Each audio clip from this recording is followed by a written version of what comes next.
What is up, guys, and welcome to today's video. We're going to be talking about 10 Rockstar's first guitars. Now, we all know what it was like when we got our first guitars. They were usually cheap pieces of crap, did not sound good, came with a crappy practice amp. So in today's video, we're going to look at 10 Rockstars and what instruments they decided to learn their craft on.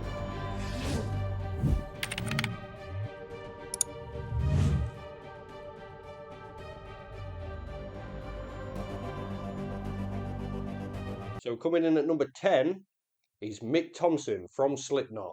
And this is what he had to say about his first guitar. I had to have it, recalls the Slipknot's boogeyman of the Hohner telecopy that he saw in his local mall. So he delivered papers for a month and a half, stupidly thought it sucked and let it go for $40 in the end. He convinced himself that it was dog because all the other neighborhood kids had so much better guitars. And they had whammy bars, and he just had a fake telly. He was not impressed with it at all.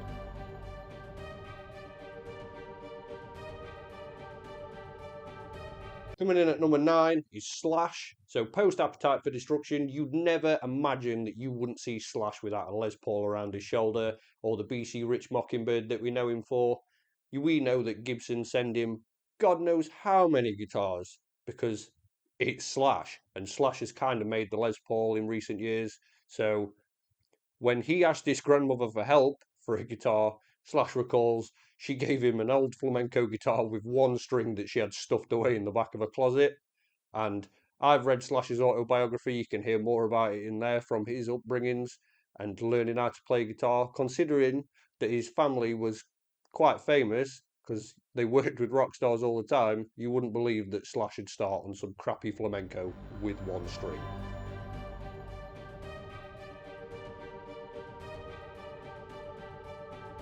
Coming in at number 8 is Rage Against the Machine's Tom Morello, and he hammered out the early Led Zeppelin riffs on a $50 KSG copy.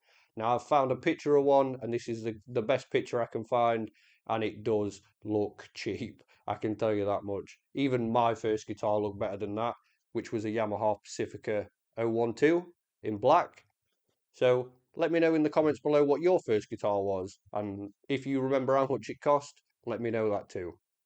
So he chose the SG copy for a logical reason, because it was the one that had the most knobs within his 2-digit price range. So what does that tell you? If it's $50 and it's got a million knobs on it, they're probably not that good at all.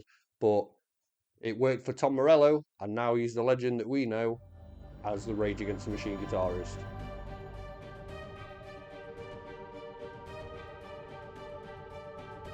Coming in at number 7 is Max Cavalera, and the Soulfly guitarist earned himself a billion years of bad luck when he tried to customize his late father's acoustic.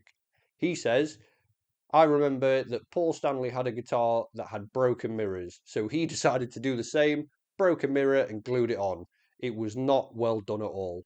Now, I personally like Paul. I'm not a big Kiss fan, but I personally like Paul Stanley's broken mirror guitar. I think it looks pretty cool, and I know a few people over the years have also emulated it. I think Jake Pitts from Black Veil Brides did a broken mirror version when he put his signature out, but I would not handle the bad luck of breaking a mirror and sticking it to my own guitar.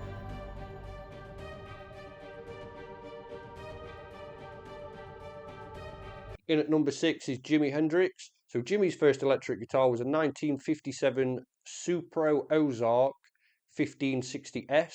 He bought it for $89 from Myers Music Store in Seattle.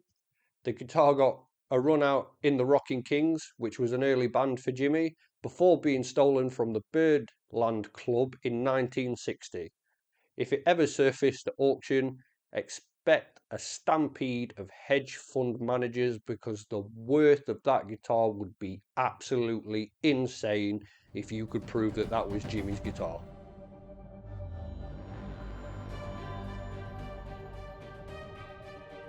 In at number 5 is Phil Demmel from Machine Head, and this is what he had to say about his first guitar. It was a horrible piece of crap, says the guitarist from Machine Head, about his $42 no-named electric. I broke a string and like an idiot, I was winding the new string towards a tuning peg and snapped it and almost took my eye out. Now, I've been there before, and I'm fairly certain that anybody that's played guitar, especially with the high E string, has tried to tune it up too fast when they first restrung a guitar and nearly taken their own eye out. I bet you have.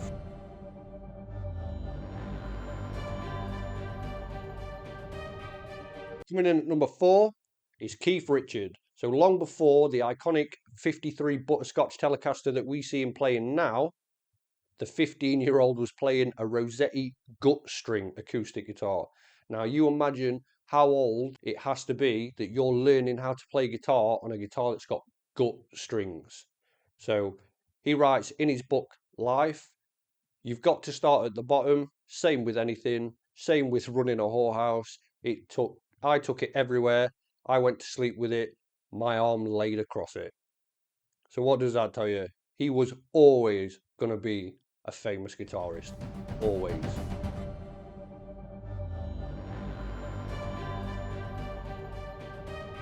So in at number 3, we have Lizzie Hale from Hailstorm. And she says it was a BC Rich Mockingbird, remembers the Hailstorm vocalist of her first Guitar Squeeze, but I don't think it was all Mockingbird because there was something seriously wrong with the neck, which is not surprising because if it's a second-hand guitar and it's had a neck break, somebody's probably swapped the neck over from another BC Rich and it didn't match up, and then it probably wouldn't stay in tune or anything like that.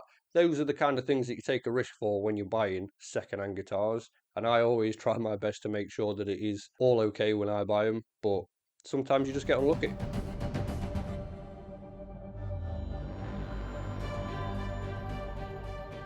Coming in at number 2 is Joe Satriani, and we know him from such classics as Flying in a Blue Dream.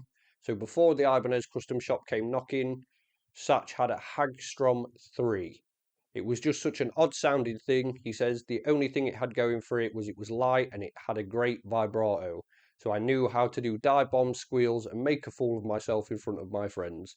Now, anybody that knows when they get the first Floyd Rose guitar, more so than a regular vibrato, you immediately want to learn how to play dive bombs and every silly little trick that Dimebag Darrell used to do and Dragon Force do, like the Pac-Man noises and the elephant noise. That's the first thing that I did when I got a Floyd Rose guitar, was learning how to make motorbike noises and the elephant noise and to make it sound like Pac-Man.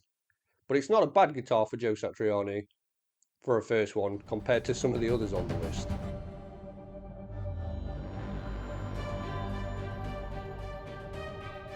And coming in at number 1, probably one of the most famous and probably one of the most replicated first ever guitars is Billy Joe Armstrong's Fernandez Strat copy, aka Blue.